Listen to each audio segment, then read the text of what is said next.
किसान आंदोलन को 3 महीने पूरे हो चुके हैं और अब 100 दिन भी होने को हैं, लेकिन किसानों की समस्याओं का हल अब तक नहीं निकल पाया है। वहीं इसी बीच दिल्ली के बॉर्डरों पर किसानों की संख्या भी कम होती दिख रही है। ऐसे में इस कम होती किसानों की संख्या को किसानों की किसी बड़ी रणनीति के तौर पर देखा जा रहा है। तो आखिर और क्या रणनीति बनाई है किसानों ने, देखिए ये रिपोर्ट। घर से दूर किसान आज दिल्ली की सीमाओं पर बैठकर सरकार से नए कृषि कानूनों को रद्द करने की मांग कर रहे हैं, लेकिन सरकार किसानों की मांग सुनने के बजाय अपनी ही जिद पर कायम है।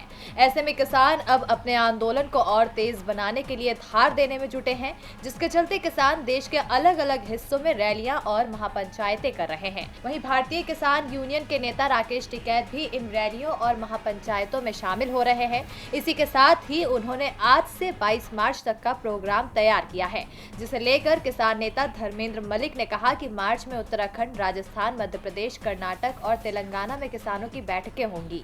उत्तर प्रदेश में भी 2 बैठकें होंगी, राजस्थान में 2 बैठकें और मध्य प्रदेश में 3 बैठकें होंगी।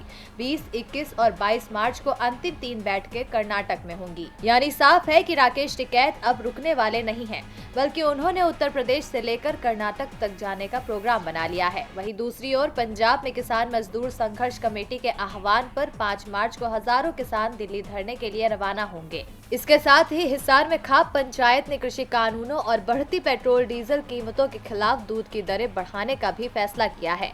पंचायत के प्रवक्ता ने कहा कि हमने 100 रुपए प्रति लीटर की कीमत पर दूध देने का फैसला किया है। हम डेयरी किसानों से सरकारी सहकारी समितियों में उसी कीमत पर दूध बेचने का आग्रह करते हैं। बता दें कि इन दिनों किसान के साथ ही आम जनता भी पेट्रोल डीजल के बढ़ते दाम से परेशान है, जिसके बाद किसानों ने दूध के दाम में भी बढ़ोतरी करने का फैसला लिया है।